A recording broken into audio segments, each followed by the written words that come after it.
Good morning students.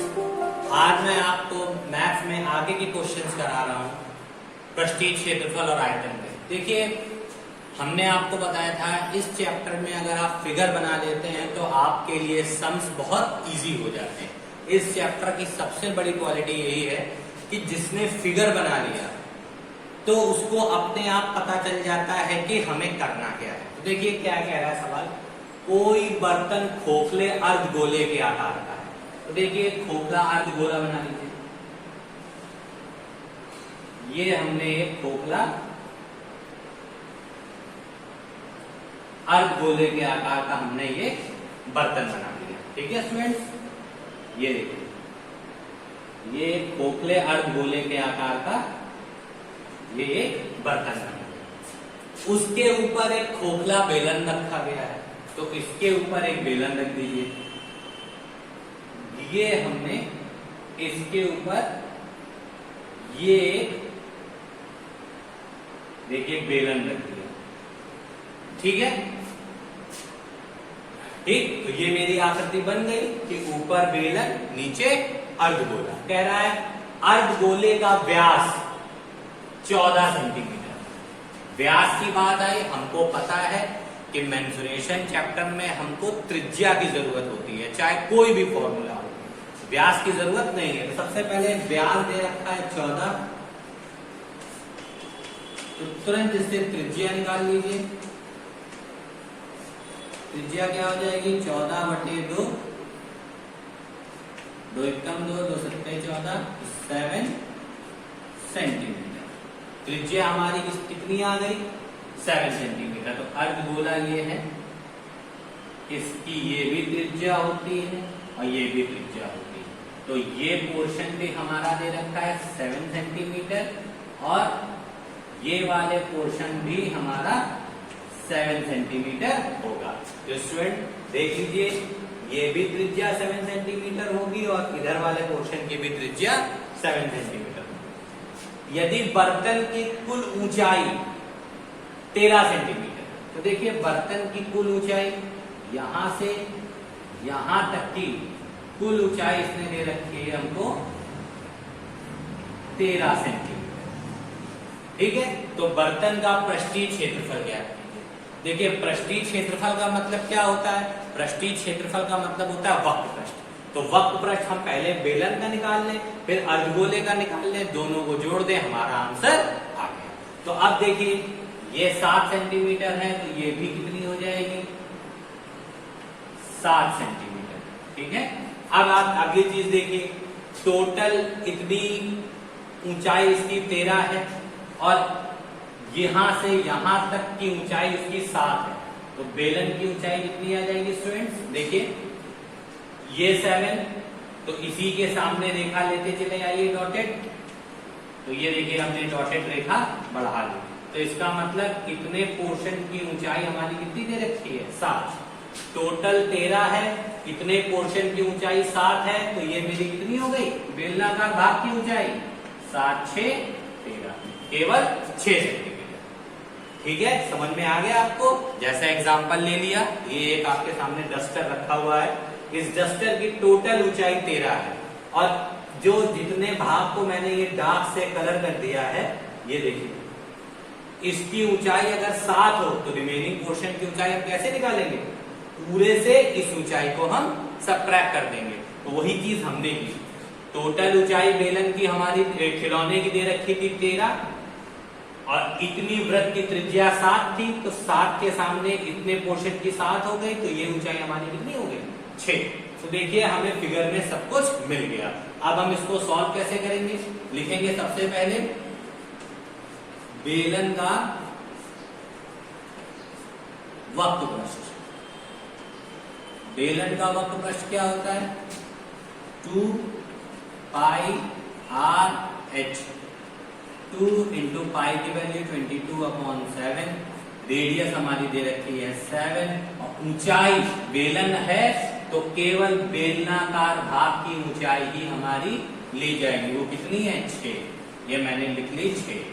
अब देखिए 7 से 7 कट गया, 44 इंटू 6 तो आपका आया क्या, 6 चौको 24, 2 24 25 26, और ये किसमें सेंटीमीटर में था तो सेंटीमीटर स्क्वायर। तो ये देखिए ये हमारा बेलनाकार भाग का वक्र पृष्ठ निकल आया। अब किसका वक्र पृष्ठ निकाल रहे हैं हम, इस अर्धगोले का। तो देखिए अर्धगोले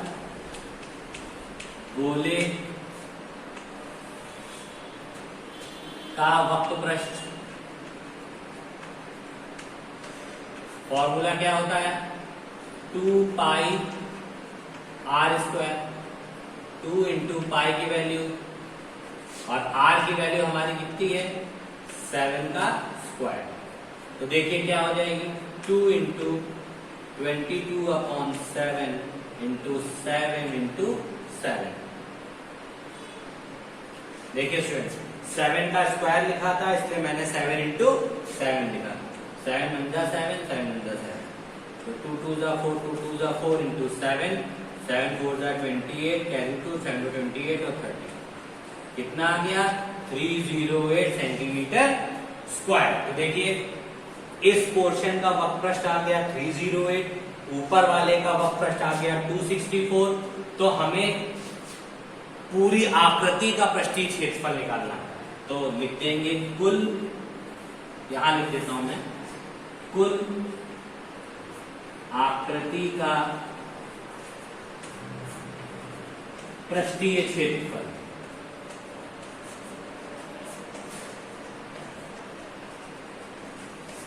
क्या हो जाएगा, बेलन का क्षेत्रफल पृष्ठीय और गोले का पृष्ठीय क्षेत्रफल दोनों को जोड़ देंगे, तो 624 प्लस 308 7325 सेंटीमीटर स्क्वायर। ये आपका क्या हो गया 572 सेंटीमीटर स्क्वायर। ये हमारा क्या है स्टूडेंट, इस पूरी आकृति का पृष्ठीय क्षेत्र।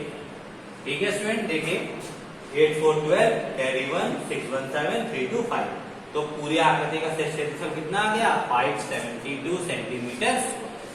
तो इस सम में फिगर इंपॉर्टेंट था, हमें याद रखना था पूरी ऊंचाई इसकी 13 दे रखी है, इतने पोर्शन की त्रिज्या या इसकी ऊंचाई बोल लीजिए दे रखी है 7, तो ऊपरी भाग की ऊंचाई हमारी कितनी हो जाती 13 - 7, मैंने सबट्रैक्ट करके दिखा दिया है।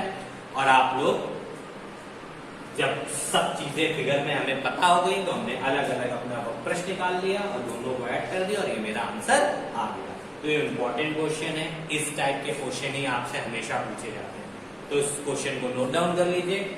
इसी टाइप का एक क्वेश्चन मैं आपको और बताऊंगा, देखिए वो क्वेश्चन कैसे करते हैं। तब तक इसका स्क्रीनशॉट ले लीजिए और इसको फेयर कॉपी में नोट कीजिए। मैं नेक्स्ट क्वेश्चन बताने जा रहा हूं।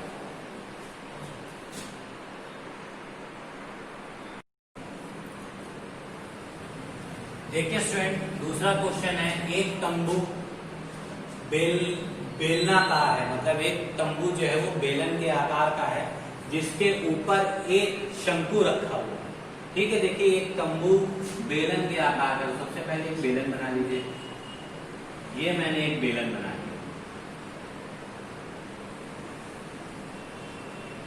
ये देखिए स्टूडेंट ये हमारा बन गया बेलन, इसके ऊपर एक शंकु रखा गया है, ये देखिए इसके ऊपर हमने ये शंकु रख दिया। ठीक है, बेलनाकार भाग की ऊंचाई 2.1 मीटर,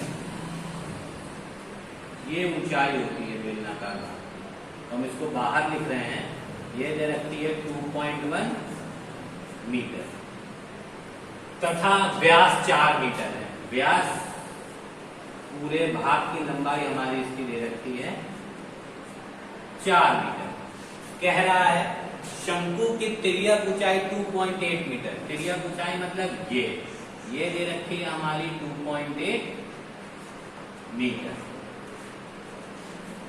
तो प्रयुक्त कैनवास का क्षेत्रफल ज्ञात कीजिए। कैनवास मतलब कपड़ा, तो इस तंबू को बनाने में जो कपड़ा लगा होगा उसका क्षेत्रफल निकालना होगा। तो क्षेत्रफल का मतलब हो गया शंकु का वक्र पृष्ठ और बेलन का वक्र पृष्ठ, दोनों को जोड़ देंगे तो उतना ही कपड़ा हमें लगा होगा स्टैंड को बनाने के लिए। अब देखिए इसमें कुछ चीजें होती हैं, कि सबसे पहले क्या दे रखी है हमारी व्यास। तो हमको पता होता है कि हमें व्यास की जरूरत नहीं बल्कि हमें त्रिज्या की जरूरत होती है इन दोनों में। तो त्रिज्या कैसे निकालेंगे? बेलनाकार भाग का व्यास दे रखा है हमारा 4 मीटर, तो त्रिज्या क्या हो जाएगी हमारी 4/2 यानी 2 मीटर। त्रिज्या हमारी कितनी निकल आई 2 मीटर। ये त्रिज्या हमारी 2 मीटर आती है। अगर ये 2 मीटर है तो फिर ये भी हमारी कितनी होगी 2। त्रिज्या हमारी दोनों स्थिति में 2 आ गई। और शंक्वाकार भाग की ऊंचाई हमारी ये होती है, हमें इसकी जरूरत नहीं है क्योंकि वक्र पृष्ठ निकालने का फॉर्मूला होता है पाई आर एल, एच की जरूरत हमें नहीं होती। तो हमें त्रिज्या जब पता चल गई तो हमें सवाल में लगभग सब पता होगा। तो सबसे पहले हम शंक्वाकार भाग का पृष्ठीय क्षेत्रफल निकालने, यानी शंकु का वक्र पृष्ठ। शंकु के वक्र पृष्ठ का फॉर्मूला क्या होता है पाई आर एल। देखिए आर यानी त्रिज्या, एल यानी त्रिज्यीय ऊंचाई, हमें इनकी जरूरत होती है, ऊंचाई की जरूरत नहीं है, इसीलिए हम ऊंचाई इसमें नहीं निकालेंगे। पाई का मान हमारा क्या हो गया 22/7। आर हमारी कितनी दे रखी है 2 और तिरछी ऊंचाई हमारी कितनी दे रखी है 2.8। देखिए कट करिए 7 × 7, 7 × 4 = 28। कितना आया मल्टीप्लाई कर दीजिए 44 × 0.4। तो इसका मल्टीप्लीकेशन आपका आएगा 4 × 4 = 16, 4 × 4 = 16, 1 17। तो 17.6 सेंटीमीटर स्क्वायर। तो ये हमारा आ गया क्या शंक्वाकार भाग का वक्र पृष्ठ। अब बेलनाकार भाग का वक्र पृष्ठ,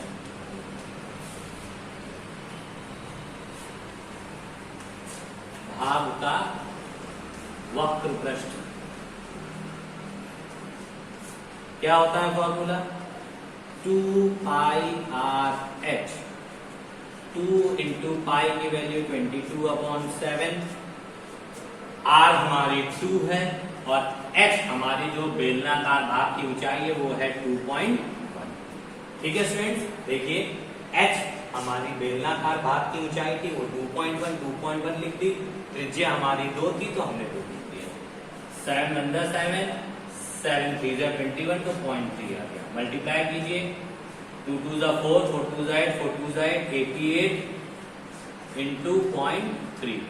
मल्टीप्लाई कर दिए 8 × 3 = 24, कैरी 2, 8 × 3 = 24 और 2 26, 26.4 मीटर। ये सारी चीजें मीटर में थी इसलिए ये मीटर स्क्वायर में आएगा, मीटर स्क्वायर। यहाँ हमने गलती से सेंटीमीटर लिख दिया, याद रखिएगा सारी चीजें मीटर में है तो मीटर स्क्वायर मेरा ये वक्र पृष्ठ निकला।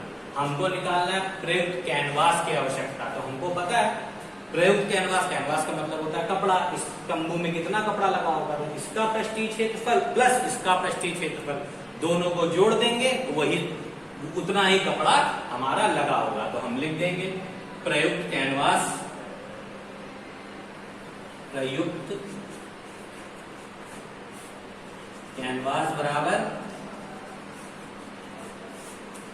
दोनों को जोड़ दीजिए